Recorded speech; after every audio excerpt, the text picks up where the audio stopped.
మేడారం జాతర వచ్చింది పాపం ఎప్పుడైనా నేను కనీసం తీసుకొనైనా పోయేది ఈసారి ఆమె రాత్రి 2 గంటలకు మా ఊరోళ్ళతో కలిసింది ఆ మందిలో పడ్డది పోయి దర్శనం చేసుకొని ఇంటికి వెళ్ళిపోయింది జాతరలో కనీసం మేము కలుసుకొని కూడా కలుసుకోలే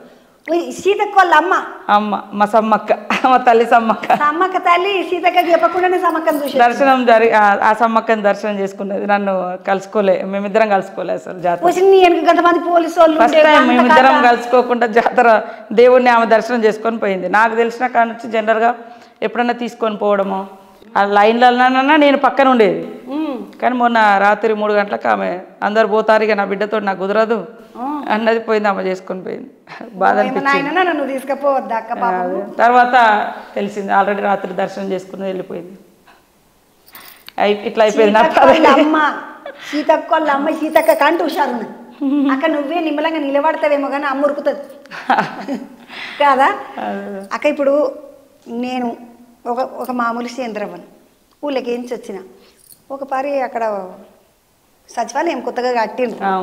కట్టినాక సుషత్తాం పోయి నిలబడము బాగానే సేపు ఇక్కడికించి అక్కడ దాకా అక్కడికించి ఇక్కడ దాకా ఈ గోడకించి ఆ గోడ దాకా ఆ గోడకించి ఆ గోడ దాకా మస్తుగా తిరిగినాం అక్క లోపలికి అయితే పోనీయరు కదా మమ్మల్ని ఇప్పుడు మీ అమ్మ మీ నాయన ఉన్నారు నువ్వు మంత్రి అయినావు ఒక పారి నేను తీసుకుపోయి చూపించినవా అవును ఎప్పుడు తీసుకురాలి అక్కడికి కాదు అసెంబ్లీకి కూడా తీసుకురాలి పాపం నేనైతే నా బిడ్డ మంత్ర గింత్ర అయినంటే మొత్తం ఇంటవాడే తిరుగుతున్నా ఎందుకంటే మా వాళ్ళు ఎప్పుడు మా అమ్మ నాన్న ఆమె పని ఆమెది మా పని మనది అంటారు మా నాన్న రోజు ఇప్పటికి కూడా అడవికి వెళ్ళిపోతా అంటాడు ఉండడు అసలు ఇక్కడ కూడా రారు ఒక పరి చూపి అక్క ఎప్పుడన్నా నీకోసం తీసుకొస్తాను నా కోసం తీసుకురా లేకుంటే నాకు తీసుకొచ్చి నాకు అప్పయ్యపు నేను తీసుకుపోతా చూపించుకొస్తా అక్క ఇంకొక ముచ్చట అడుగు మర్చిపోయినా ఈ సచివాలయం ముచ్చట వచ్చేసరికి చెప్తున్నా అంటే నువ్వు ఒకపారి సచివాలయంకి వచ్చినావంట పోలీసులు లోపలికి రానియలేదంట ఇప్పుడేమో ఏకదం చక్కగా దిగిపోవుడే లోపలికి ఎట్లా అనిపిస్తుండే అప్పుడు ఎట్లా అనిపిస్తుండే ఇప్పుడు ఎట్లా అనిపిస్తున్నది లోపలికి పోతుంటే అదే ఆ రోజు అంటే అంత బిల్డింగులు కట్టుకొని ఎన్ని బిల్డింగులు ఉంటాయి అది పనికి వచ్చే రకంగా ఉండాలి ప్రజల కోసం కట్టినట్టు నేను ఎమ్మెల్యేను నాకు సంబంధిత అధికారులతో పని ఉంటుంది ఆడ ఆపాల్సిన అవసరం లేదు కానీ ఆపేసారు రేవంత్ రెడ్డి గారిని కూడా అప్పుడు